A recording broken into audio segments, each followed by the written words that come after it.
All being well, this will be the beginnings of a series of videos of me looking at some of the themes that I raised in my last video. So if you want to know what that is, go and look at it. This one is going to attempt to explore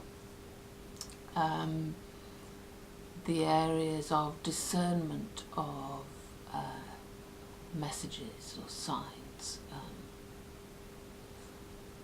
of how to read what is what in a helpful way. Because if you can't read what's coming at you, or what you feel, or what you want, or why you want it, and whether you want what you think you want, you can't create it. You can't even begin to contemplate reality creation in any true sense of the word. So there are a number of elements that one has to be aware of in doing this. Now, this might sound overly cerebral, and in some ways perhaps it is, and maybe it's not for everybody, so but it may come in useful. We have our conscious thoughts and wishes, and we have a tendency to interpret what we see in the light of those. We will lean towards what we want, but we will also lean towards what we expect, which can sometimes be the very opposite of what we want. And in the same way that you notice something once you've got it, like, for example, if you get a particular car, you will suddenly notice that car everywhere, and you've probably never seen it before. That's not because there are more of those cars, it's because you're noticing them. And that's the sort of thing that I'm referring to. There are many, many things that we don't notice. What draws our attention is not necessarily what we want or what we think, because on another level we have our unconscious desires and fears, which function very, very powerfully, and they interpret themselves through our conscious, so and distort themselves in order to seem plausible. So if we're afraid of something happening, we will give all the appearances externally of avoiding it, or of creating or working our way towards something that is the antithesis of it. But the unconscious is so powerful that actually what it's doing is manipulating us into exactly the same situation we have been in time and time again. And that is why you will hear people, possibly even yourself, saying, "Why does this always happen to me?" Well, that's why. And then beyond that, we have the I don't know what you would call it. I don't want to specifically define it. I won't say it's the higher self. It's not the deeper self.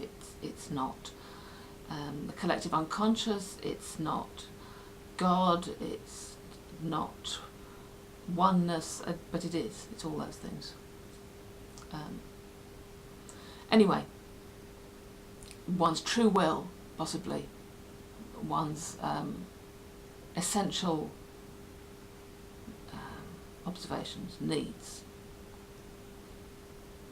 And it's those parts of ourselves that we need to listen to, because it is those parts that interrelate with everything else and everyone else in a real way. So if we're able to plug into that, then we can act in such a way that benefits us and anything that's in our sphere of influence,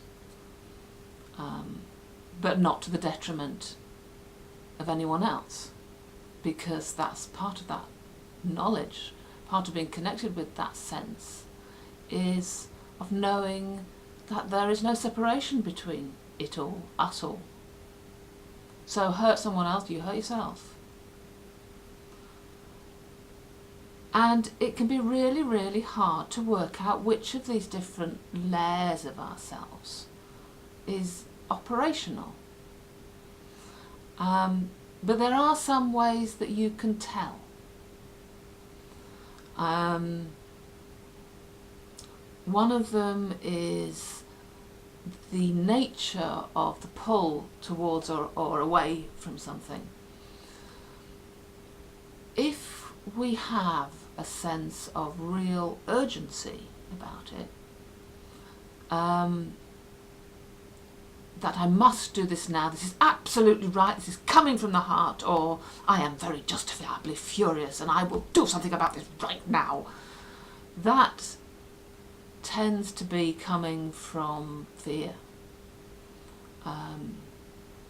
cloaked in something else, and usually brings about things that we don't want, which we create and then blame everybody else for, and reaffirm everything that we believe, everything that we've experienced in the past, and so it just gets deeper and deeper and more entrenched.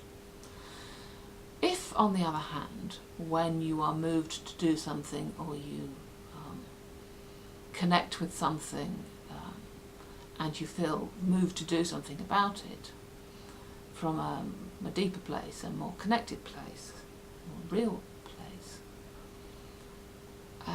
then there's no rush, there's no panic.